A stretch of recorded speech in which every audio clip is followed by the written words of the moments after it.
Welcome to my tutorial on how to set up your Padlet account and a basic overview of some of the key features. So to get started, you're going to want to type into a search engine like Google Chrome Padlet. Then you'll have an option to log into Padlet.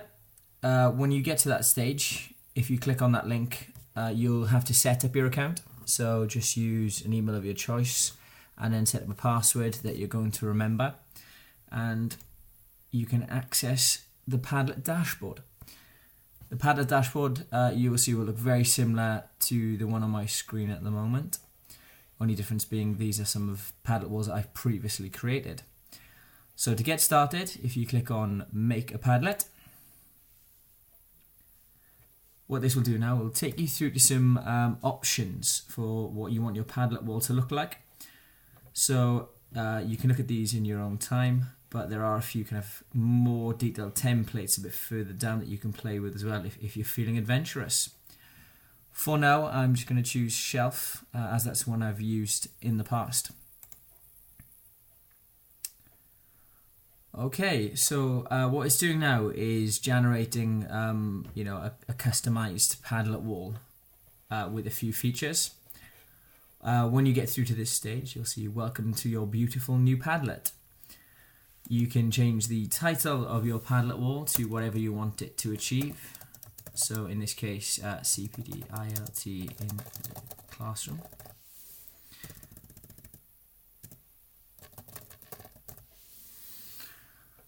Okay, and under that then you've got a description which says made with joy, which I'm going to leave as it stands. Underneath that you can change the backdrop of your Padlet wall to some of the options that they have. So I'm going to choose Canyon because that is nice and visual. Underneath that you've got a few more customizable options. So you can change the color of the boxes as they appear on the Padlet wall, the font style, an icon.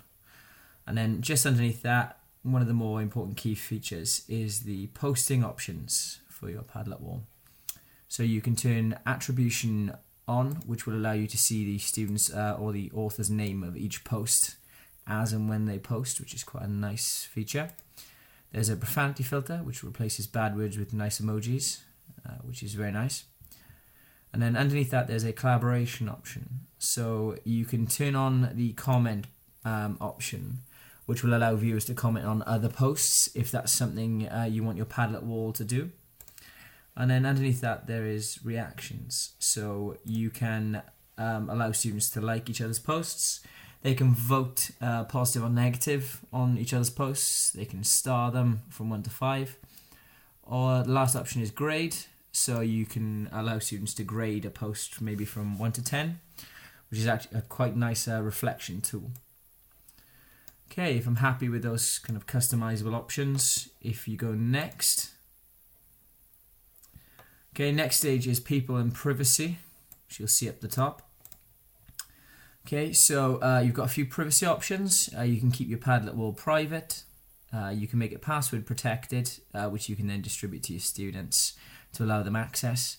You can keep it secret, or you can make it public for everyone to see.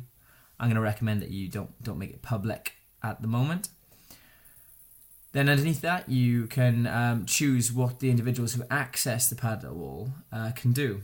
So in this case they can read, they can write, or they can moderate, which has a few kind of drop down options which will allow them to do certain things. For this purpose we're going to allow them to view and add posts. They cannot edit and approve other posts, modify or delete the Padlet, and they cannot invite collaborators. So they've got some basic access rights to this Padlet wall. Once I've kind of done that and I'm happy with my Padlet wall as it stands, I can click on next. You'll see you're all set. Post to your heart's content.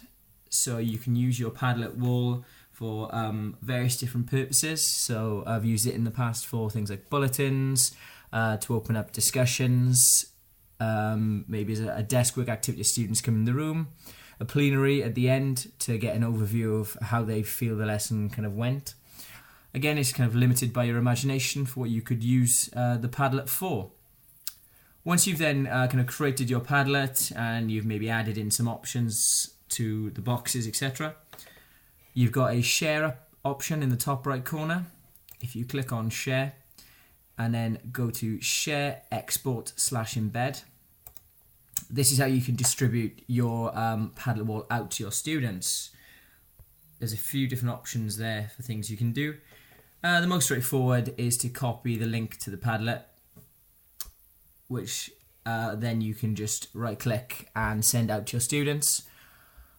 You can email it out to them, you can share on Facebook, or you can share on Twitter, but again, if you don't use those, don't feel like you have to use that as an option.